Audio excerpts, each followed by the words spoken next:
अब रही बात ये जो एनडीए गठबंधन कितना दिन चलेगा, तो भैया चाचा पलटू पे कितना यकीन कर सकते हो आप? वोट डलवा लो, जनता का मत जान लो, आप कह देगा कि भैया 10 दिन में पलटने वाले हैं।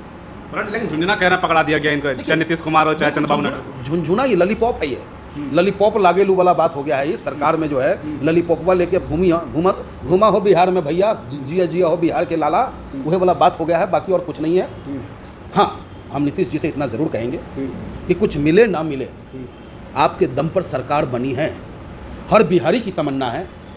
और मैं भी एक बिहारी होने के नाते नीतीश जी से इतना उम्मीद ज़रूर करूंगा कि आप मोदी जी पे इतना प्रेशर ज़रूर डालें कि बिहार को विशेष राज्य का दर्जा मिल जाए, क्योंकि हमारी आधी से ज़्यादा संपत्ति यही भारतीय जनता पार्टी अटल जी की सरकार में झारखंड बना करके छीनने का काम किया इन्होंने, और कहा था कि विशेष राज्य का दर्जा दूंगा, जो अब तक हमें नहीं मिला है।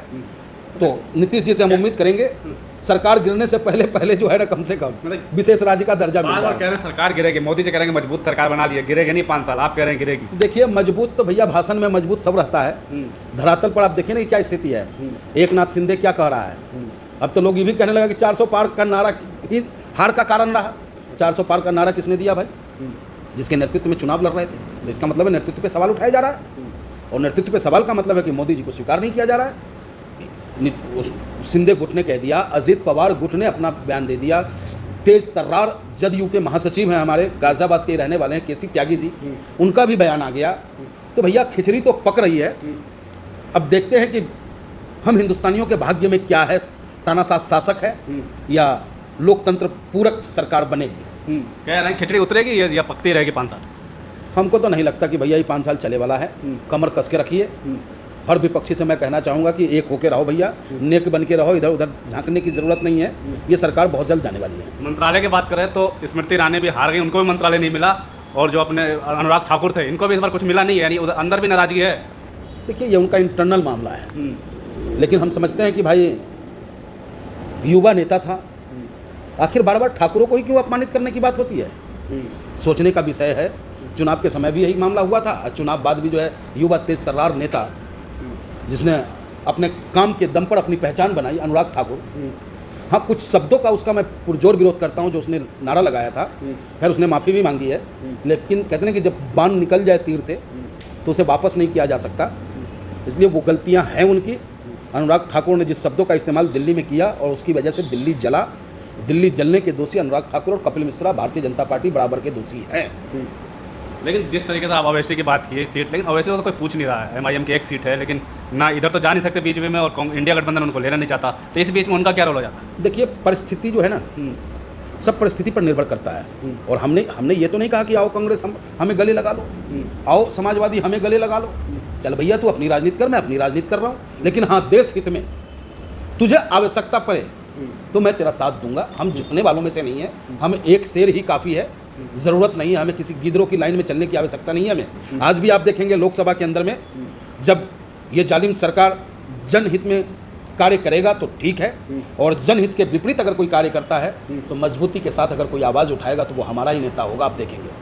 एक सवाल यह है कि सब लोग कह रहे हैं उत्तर प्रदेश योगी आदित्यनाथ की वजह से हारे, लेकिन अफजाल अंसारी जो है गाजीपुर के सांसद, वो कह रहे हैं कि मोदी जी बनारस में योगी जी की वजह से जीता, अगर योगी जी नहीं होता तो मोदी जी हार जाते। अफजाल अंसारी का ये बयान कैसे थे? देखिए अफजाल अंसारी सांसद हैं, जनप्रतिनिधि हैं, लोकलिटी जानते हैं वो, तो उनके बयान को आप झुठला तो नहीं सकते हैं ना।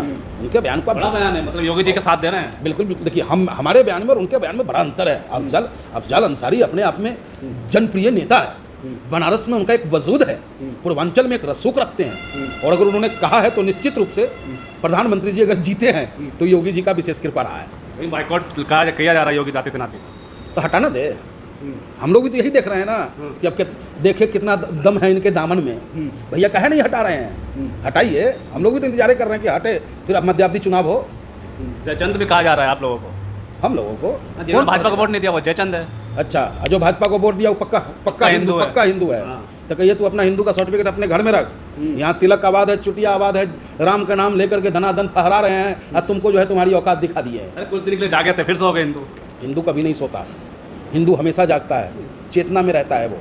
और जब उसे लगा है कि हमारे देश में गलत शासक के हाथ में सत्ता चली गई है तो उसको उखाड़ने की तैयारी भी हिंदुओं ने की है, और उसी का नतीजा है कि आज भारतीय जनता पार्टी सरकार तो बना ली लेकिन सांस फूल रहा है उनका। अब इटली गए हैं, उनको लग रहा होगा कि आएंगे तो प्राइम मिनिस्टर रहेंगे कि नहीं रहेंगे, इस चिंता में होंगे वो। पहले था कि दंदनाते हुए चढ़ते थे, हनहनाते हुए उतरते थे, अब वो वाला बात नहीं है। क्या तो है ना, कुछ ये ट्रेंड कर रहा है कि सो गए हिंदू, कुछ दिन के लिए जाके थे, सो गए। और मणिपुर पे मोहन भागवत कहने जाने के लिए, लेकिन वो इटली पहुंच गए। नहीं देखिए, अब जो लोग कह रहे हैं कि सो गए, उन लोगों से पूछो कि अगर उस मणिपुर में नग्न अगर तुम्हारी माँ बहनें होती तो तुम सो रहे होते, जाग रहे होते? ये मैं तुमसे पूछना चाहता हूँ। तुम्हारी माँ बहनें अगर बिल्किस बानो होती तो तुम सो रहे होते, जाग रहे होते? मैं तुमसे पूछना चाहता हूँ। खामखा का तुम हिंदू समाज को तोहमत लगाना बंद करो। हिंदू समाज देश के प्रति वफादार है, हिंदू समाज संविधान के प्रति वफादार है, तुम्हारा गुलाम नहीं है। और राम जी का मंदिर तुमने नहीं बनाया, बार बार ये बातें कही जा रही है।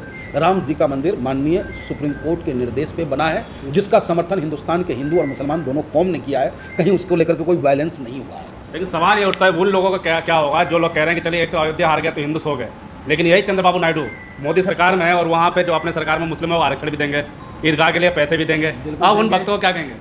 अब उन भक्तों को पलीता लगेगा नीचे से, उन भक्तों को पलीता लगने वाला है। क्या कि वहाँ देखिएगा आप, उनको रोजगार के लिए 5 लाख रुपया लोन भी मिलने वाला है हमारे मुसलमान भाइयों का। हमें तो खुशी हो रही है। वहाँ कब्रिस्तान की 4 दीवारी भी होगी, हमें खुशी हो रही है। क्योंकि खुशी इसलिए नहीं हो रही कि मुसलमान को मिल रहा है, खुशी इसलिए हो रहा है क्योंकि आज़ाद हिंदुस्तान में अगर सबसे कमज़ोर कोई रह गया तो मुसलमान रह गया। अरे एक अब्दुल कलाम मिला तो हम परमाणु शक्ति संपन्न हो गए, और जब हजारों अब्दुल कलाम हमारे पास होगा, हमारे देश की सरहदों पर आंख उठाने की ताकत होगी किसी की? तो आवश्यकता है इस देश में मुसलमानों को ताकतवर बनाने की, आवश्यकता है कि मुसलमान को शिक्षित करें हम, आवश्यकता है कि उसको कारोबार में मजबूत करें, आवश्यकता है कि उसको हम स्वास्थ्य के क्षेत्र में मजबूत करें ताकि हमारा देश मजबूत हो। आरक्षण जब विरोध करते थे प्रधानमंत्री, अपने कलम से देंगे आरक्षण? देना पड़ेगा। जो कहते थे कि मंगलसूत्र छीन लेगा, घुसपैठिया आ गया, संसाधन पर कब्जा कर लेगा, हम जात के नाम पर आरक्षण ही नहीं होने देंगे, मर जाऊंगा। लेकिन जब तक मोदी है जात के नाम पर आरक्षण नहीं होगा। अब आपके जिंदा रहते आपके छाती पर कोदो दर्रेगा। वो कोदो समझते हैं? कोदो, कोदो एक खेती होता है, दाना होता है, कितना इतना बड़ा छोटा छोटा दाना, और उसको रगड़िएगा ना तक लहरता है। तो चंद्रबाबू नायडू जो है कोदो को रगड़ के जो है हमारे देश के मुसलमान भाई को मजबूत करने का काम करेगा, और देखते रह जाएंगे। अंधभक्त जो चिल्ला रहे हैं उनका होशे उड़ल रहेगा। मोहब्बत कुर्सी से है इसका मतलब? अब लीजिए, जब राम जी से मोहब्बतें नहीं है, मिनट से पहले ना छोड़ दिया राम जी को, जय जगन्नाथ पर पहुंच गए। क्या कि वहाँ उनको विधायक भी, सरकार भी बन गया, सांसद भी मिल गया। तो इतना भी समझ में नहीं आ रहा उन अंधभक्तों को कि वो राम के हैं, कि हिंदू के हैं, कि सत्ता के हैं, कि जगन्नाथ जी के हैं। तो अब इससे ज़्यादा क्या उनको समझाया जाए?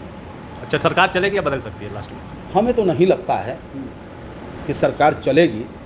काहे कि बिहार को विशेष राज्य का दर्जा चाहबे करिए, नीतीश कुमार दिलाएंगे ना? बिल्कुल मिलेगा। और नहीं मिलेगा तो चाचा फिर बिहार वाला तुमको पलट देगा। अब तक तो तुम पलट रहे हो इधर से उधर, अब 25 में बिहार वाला पलट देगा। अच्छा। और चंद्रबाबू नायडू जो घोषणा पत्र में किए हैं, पवन कल्याण जो घोषणा पत्र में शामिल रहा है, भैया नहीं करेगा तो यहाँ भी पलटेगा। तो कहानी खत्म। डाक के 3 पात। डाक के 3 पात, बिल्कुल।